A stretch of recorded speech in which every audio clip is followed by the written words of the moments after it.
Sharpening a chain today. This is what I use for sharpening my chains. If people bring me a chain off the saw, I just do it this way.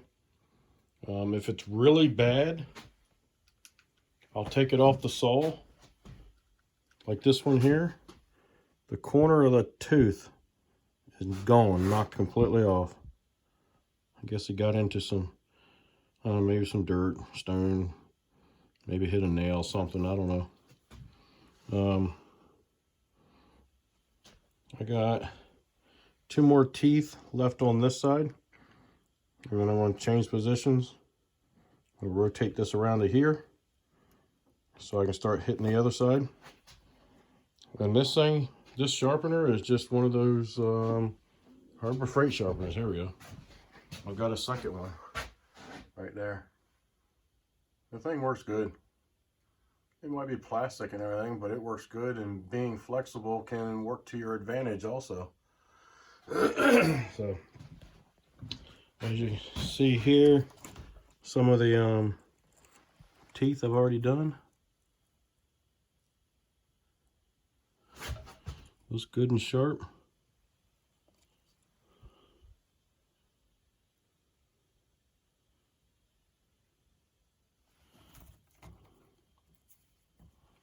That one there.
When you're filing your chains, make sure you're getting the top plate, your side plate, so your top plate, side plate, and down here in the bottom, right down there in the bottom is called your gullet. Make sure you get that out of there too. That's what helps remove your chips and get them shooting out the back for you.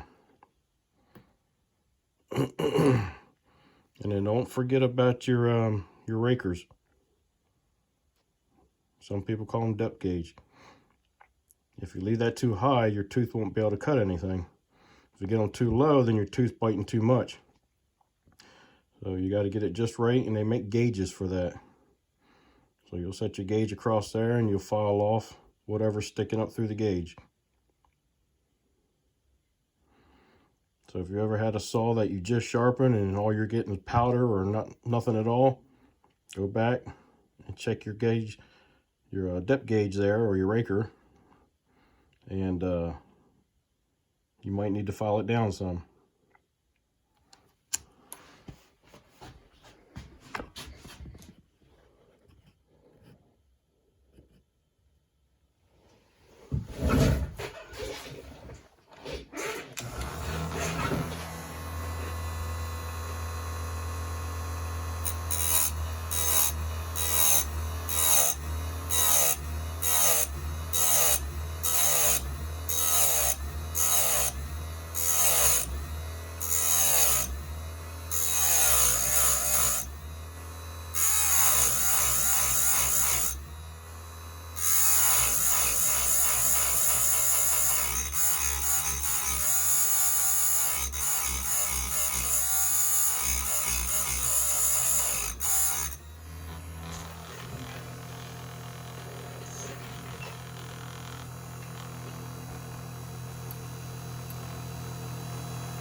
So basically all this thing has, so it has an adjustment here for your depth.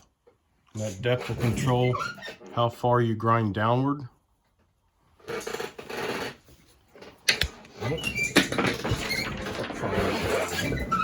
I'll just kick it a few times, but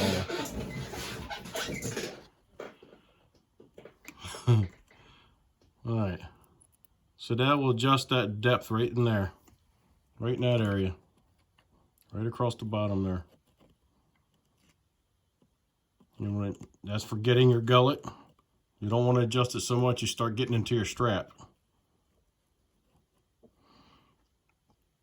And then the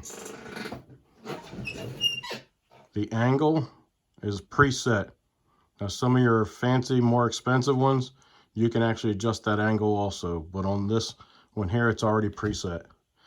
And then this table here, and I do mine at 30 degrees.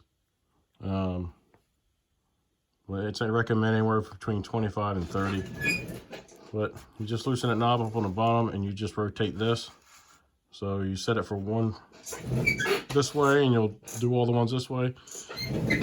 You don't have to remove the chain or flip it or nothing like that. You just rotate it this way. Set it up on 30 on the opposite side.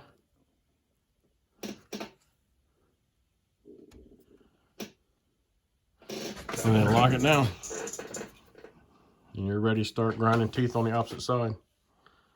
That's all there is to it for this type of grinder. I like it. It works great. I just mounted mine to a 2x4. I clamp it in my vise. If I'm doing it outside, I just use a pair of Eagle beaks, clamp it to the table.